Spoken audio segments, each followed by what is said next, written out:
Nah, malam hari ini kita akan kembali melanjutkan mengenai masalah komunikasi menuju harmoni di dalam rumah tangga.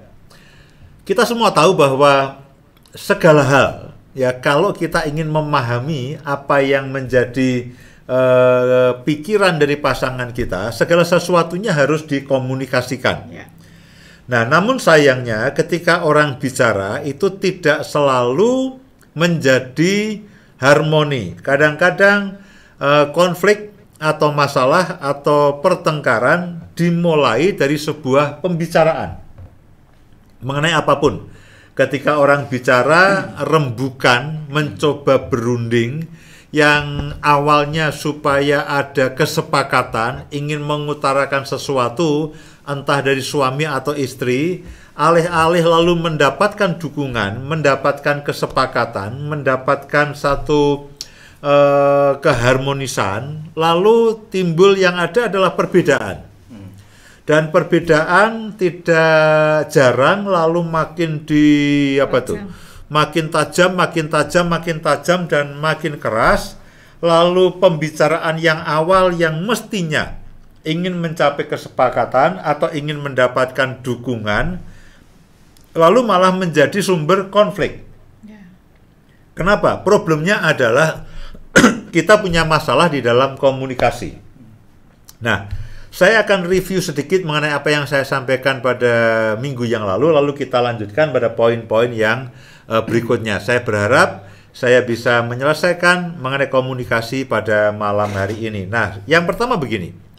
Tujuan komunikasi adalah seseorang berbicara, seseorang mendengarkan sampai paham, yang berbicara bisa mengutarakan semua yang dimaksud tanpa hambatan, tanpa ketakutan. Lalu yang mendengarkan juga mendengarkan dengan sabar sampai memahami semuanya. Dan tujuan komunikasi adalah kesepahaman.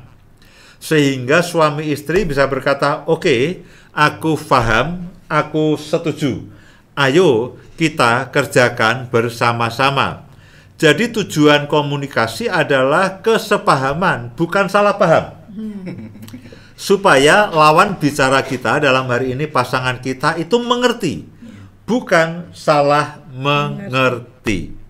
Nah, itulah tujuan komunikasi. Nah, kita bisa cek apakah dalam berkomunikasi dalam rumah tangga kita semakin sering atau tidak, kita semakin intens atau tidak, kita semakin senang atau tidak, komunikasi itu makin menyenangkan atau makin tidak, bagaimana dengan frekuensinya, bagaimana, apakah kita selalu ingin bicara dengan pasangan kita atau tidak, atau justru kita malah pengennya bicara dengan orang lain. Karena begini, kalau saya ngomong dengan istri atau suami saya, Pak, itu selalu ribut. Jadi lebih baik saya curhat kepada orang lain, saya curcol kepada orang lain.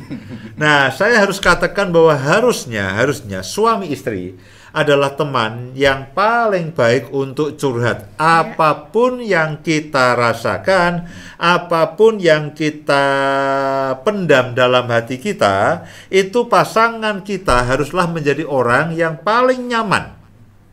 Karena itulah, siapapun kita harus mulai belajar. Ya, karena acap kali begini, justru kepada orang-orang yang paling kita sayangi, ya, orang-orang yang paling kita sayangi, orang-orang yang paling dekat dengan kita justru malah tidak peka. Ya, dengan orang-orang yang dekat atau orang-orang yang kita cintai atau yang harusnya kita cintai, istri, suami, dan anak-anak, acap kali justru kita malah menjadi tidak peka. Satu kali ada seorang suami yang mengatakan, Pak, istri saya seorang konselor. Ya, istri saya seorang konselor, bisa mendengarkan orang lain, ya, berjam-jam, ya, tapi kalau dengan saya tidak mau mendengar. Ya, baru saya 1 menit, 2 menit sudah meledak. Tapi dengan orang lain dia bisa punya ekstra kekuatan, punya ekstra kesabaran, lalu mencoba memahami akan apa yang menjadi konflik atau persoalan orang lain. Tapi begitu dengan saya baru ngomong 2-3 kalimat langsung ngegas, Pak.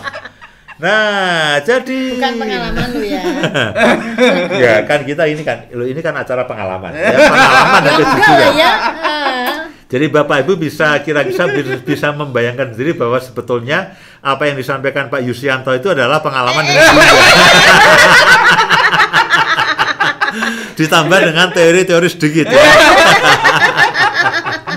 Ya tapi kadang-kadang begitu, saya pun juga kadang-kadang begitu. Dengan orang lain kita bisa bersabar, tapi dengan anak, dengan istri, repotnya justru dengan mereka, dengan orang-orang yang dekat dengan kita, orang-orang yang paling kita cintai, itu yang justru kita makin tidak peka. Nah karena itulah jangan karena itulah pada malam hari ini kita akan coba untuk menuntaskan mengenai masalah komunikasi. Ya kadang-kadang orang menjadi malas dengan komunikasi karena saya malas Pak, nanti timbulnya konflik. Itu yang sering kali terjadi. Ketika berbicara lalu alih-alih menghasilkan kesepahaman, lalu yang ada adalah malah menjadi konflik. Nah itu yang membuat acap kali pasangan-pasangan jadi malas atau enggan untuk berbicara, berkomunikasi secara intens dan menyenangkan dengan pasangannya.